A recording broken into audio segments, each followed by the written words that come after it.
Hi everyone, I'm Ricardo Gonçalves and welcome to episode 5 of Your Health and Your Wealth. Later, it's the modern day lay-by, kind of. The difference is that you get your goods up front. It's buy now, pay later. We'll tell you the pros and cons. But let's get straight to your health because large parts of Melbourne have re-entered lockdown and it's clear that COVID-19 isn't going away anytime soon. So if you've gone back into lockdown, or if you're in other parts of the country and still anxious about coronavirus, how do you look after your mind? Well, for that, I'm joined live by Kim Norris. She's a clinical psychologist at the University of Tasmania in Hobart. Kim, thank you very much for your time. How real are lockdown blues? They are all too real. So not only are we isolated from most of the people we normally spend time with, and we're away from our normal coping strategies, we're also confined. And when you get that combination of isolated and confined, it can really increase that sense of loneliness. And loneliness, we know, is linked to a range of negative mental health outcomes, including things like depressive and anxiety symptoms. For those people that have gone through lockdown, right, and now have to experience it again, what do you say to them to help them stay fit emotionally and mentally? Especially, it would be difficult the second time around, wouldn't it? Because you know what it's like the first time. Absolutely. So there is that pre-existing experience that is both a benefit but also a challenge. So you know what to expect, but you also know how challenging it can be. So what the advice we give people is, the big one is to understand that it's normal to have ups and downs in your mood, because that's a normal reaction to a very abnormal environment. And the other thing is to control the things you can and let go of the things you can't. Because overall, when we feel that the world is more controllable, more predictable, we feel less anxious. So hold on to those things that are in your control, and you do need to step back from those things that you don't have control over at the moment. Kimberley, what I find interesting about what's happening right now are the flow-on effects, right? And because most of the lockdowns, or the lockdowns happening in Victoria, right? And there are a lot of memes, a lot of jokes. Victoria's becoming a butt of jokes. See it online. New South Wales recently closed its border with Victoria. It can make Victorians feel quite isolated. So what's the responsibility, though, for everyone else around the country not to make Victorians feel even worse, I guess?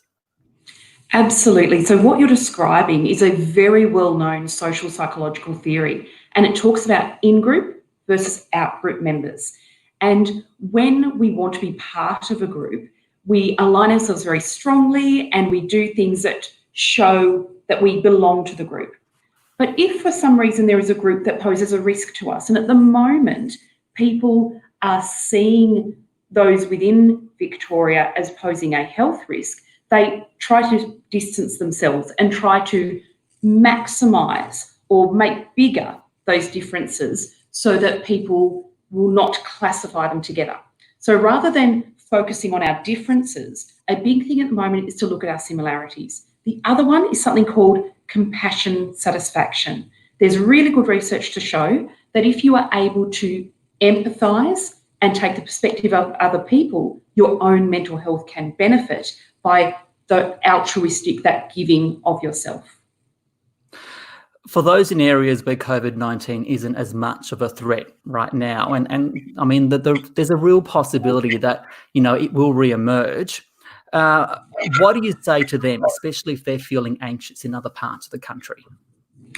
Again, it's that same idea of focus on the things that are in your control and let go of those things that are not. But the other thing is also to think about, rather than this being something that is all bad, positives can result. Think about your values and think about the things that bring purpose and meaning to your life, and put your energy into those things, because that will help you not only now in the short term, but in the longer term as well. Kimberley, I want you to stick around for a moment, because what I want to do right now is bring in an old colleague of mine. She's been living in Japan for more than 2 years. It's Ashleigh Dolan. Ash, you've been in Japan for more than 2 years, but COVID's making it very difficult to come home. Can you tell us why? Yes, so basically, I can, as an Australian citizen, come home. However, I won't be able to return to Japan because Australians are still barred from entry into Japan. And as I'm not a citizen of Japan, that makes it quite difficult. So also the flight prices have increased dramatically. So they're about 4 times as much as a normal flight now. So I kind of had to make a decision whether I quickly pack up everything that I've been working for here to go back to Australia, or just try and sit it out here. How has that made you feel? Because the way you got my attention is that you posted a pretty emotional video on YouTube late last week talking about how difficult it is for you. Can you explain what's going through your mind? Yeah, so it does tend to go in waves. There will be times where I'll be like, okay, yeah, I'm doing fine. And then there'll be other times, like, for example, I teach children English as one of my part-time jobs, and there'll be a section about Sydney or something, and I'll find myself welling up. But basically, I guess as an expat, and I suppose a lot of expats are similar, I live here. I mean, I love my life in Japan, but I live here knowing that I can get back home and I can visit my family and friends in real life from time to time. And although I'm very thankful and grateful for the technology that we have where we can do face-to-face catch-ups online, it's not the same. And sometimes it has the opposite effect where it makes me feel even more isolated from my family, because although I can see them, they're not here. And I guess it kind of makes you question your choices living abroad as well, whether it's actually worth it. Yeah. Kimberley, if I can get you to come in now, I mean, what would you say to other Australians in a similar position to Ashleigh, dotted all around the world? Because we often don't talk about this when we talk about coronavirus and the pandemic. Absolutely. And that very point that Ash just made around it's a double-edged sword, that we know that social connection and communication is so vital, but being able to see people and not being able to hold them or touch them can sometimes make it feel more difficult. And that's because of the way our brain works. That physical touch, that physical interaction actually helps to release feel-good chemicals in our brain. And our brain knows that. So when it sees somebody who is important to us, who we love, and yet we don't have that physical connection, it's almost craving that loss, craving that feeling. So part of it is about understanding and trying to focus on that this is a short-term challenge.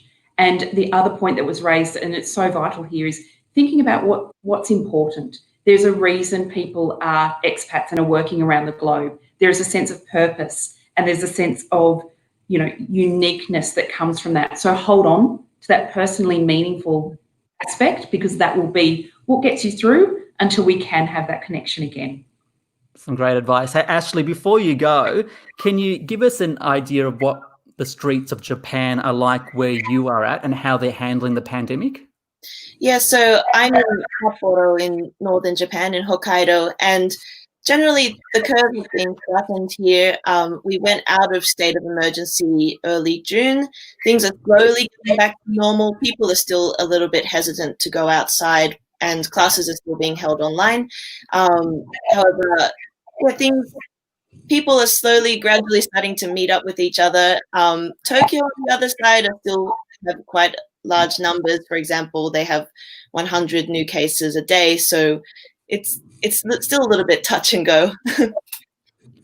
Hey, Ash, I really appreciate your time and joining us on Your Health and Your Wealth. Thank you so much, Ash. Thank you. Nice to see you. You too. Kimberley, before I let you go to final question, where can anyone get help if they're struggling to deal with their coronavirus and lockdown anxiety? One of the ironies, I think, of the coronavirus is it has increased people's access to vitally needed mental health services. So it depends on what your preferences are. A good first stop is your GP, who can speak to you about the options. However, there are a number of online services, including Beyond Blue and Lifeline, that have actually focused on corona-specific interventions. So my advice is engage with whatever format of support best suits your needs. And if you are in Victoria, do make use of those online and telephone-based supports. And that number for Lifeline is on the screen. It's 13 11 14. 13 11 14. Kimberley Norris, really appreciate your time. Thank you for joining us on Your Health and Your Wealth. Thank you. Kimberley Norris there. And if you do want to follow any of my guests, you can get Ashleigh on Twitter or Instagram at AshStix, ASHSTIX, and Kimberley at Dr. Kim Norris, DrKimNorris. Okay, so that's your health. Let's now move on to your wealth. And with many of us stuck at home trying to find things to do, quite a number of us have turned to online shopping to keep us busy. And that's led to a surge in the number of people using buy now, pay later services like Afterpay and Zip. They've become so popular that their share prices have gone through the roof in recent times. But I guess one of the reasons for that too is because these companies are expanding overseas. We're not here to talk about them as an investment though, rather as a payment option. So for that and more details, I'm joined by Gemma Rasmussen from website mozo.com.au. Gemma, let's get into it. What are buy now, pay later services and how do they work? Sure. So buy now, pay later services, they're a payment plan system that allows you to pay for goods and services in installments. So you may remember, back in the day we had lay-by, and it's very similar to that. But the difference is that you can actually pay the first installment and take your item home. Whereas in the past, with lay-by, you would buy something, you'd get that last payment through, and you'd finally be able to take your coat or whatever home.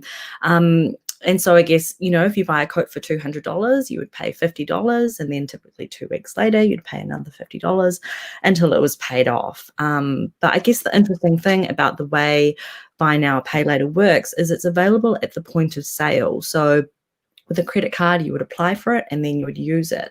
You could go into a shop, see a dress that you love, something like that.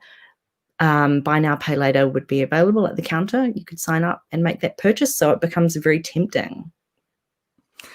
What happens though, right? So say you buy that dress today, you buy a shirt tomorrow, and you buy a washing machine next week. How do the payments all work? Do they get lumped together, for example?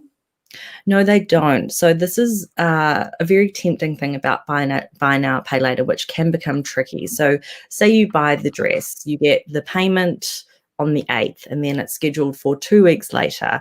But a week after you buy the dress, you buy a coat. So then that payment comes out on that day, but 2 weeks later, the next payment can come out. So your calendar can start to look very full of payments coming out. And our research has shown that a lot of people who do use buy now, pay later find themselves getting in a little bit over their head with those payment schedules as the payments start coming out. And, perhaps you haven't budgeted for that. It can be a little bit alarming.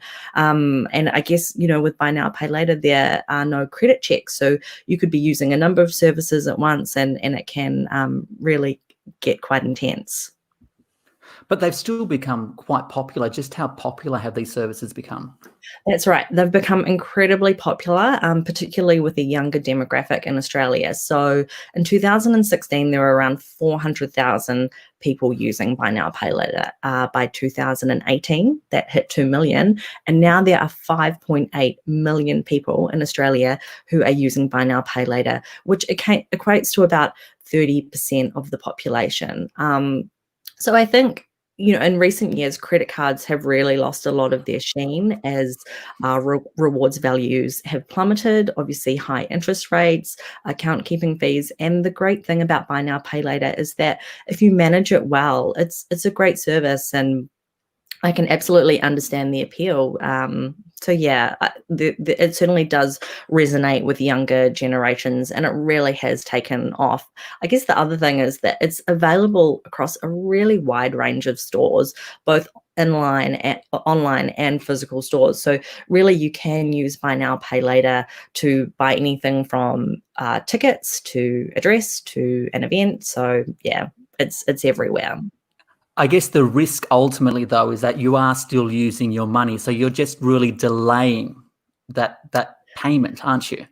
That's right. And Mozo research has found that people have said that they are enticed to buy things that they wouldn't normally buy if it was a one-up fee. So you kind of think, oh, it's only $35 out of my account, and then I only have to do $35 in 2 weeks, and so on and so on. Whereas if you were having to hand over that chunk of money in one go, it really is a lot more painful. So psychologically, it is an incredibly enticing way to spend money. And there has been some issues for people if they aren't able to manage it. All right. So how do these buy now, pay later companies make their money? What are the costs to the user? Yeah, so they do make a lot of money from the vendors. The vendors do pay a fee, but to the user, ultimately, it's not going to cost you money with most. So Afterpay, which is the biggest user, if you're meeting all of your payments on time, you're not actually paying anything for the service. If you hit with a late fee, that's when some of the issues can arise. So, $10 for missing a payment, things like that.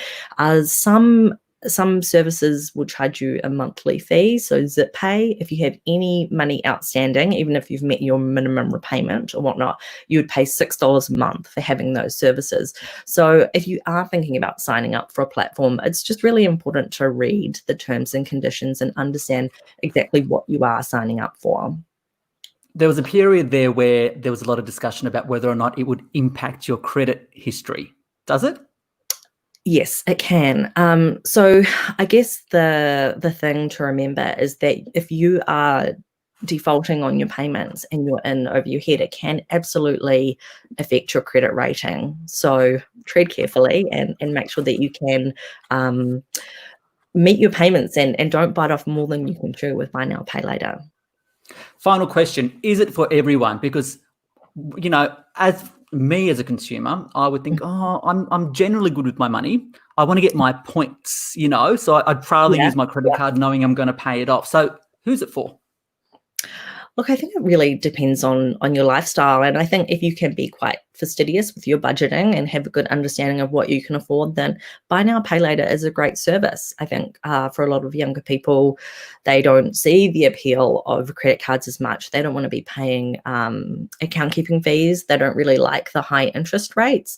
And, racking up payments on credit cards and seeing that interest and not being able to pay down that balance, that's been a huge problem for a lot of Australians, and we are no stranger to debt as a nation. So buy now, pay later can be a great way to get ahead if you don't know how to use it. If you're more about chasing points and, trying to get those frequent flyer rewards for whenever we can fly, then that's great. But it's different strokes for different folks. Hey, Gemma, really appreciate your analysis on this. I guess there's more information on that on the Mozo website. So that's Gemma Rasmussen from Mozo. Thank you so much for joining us.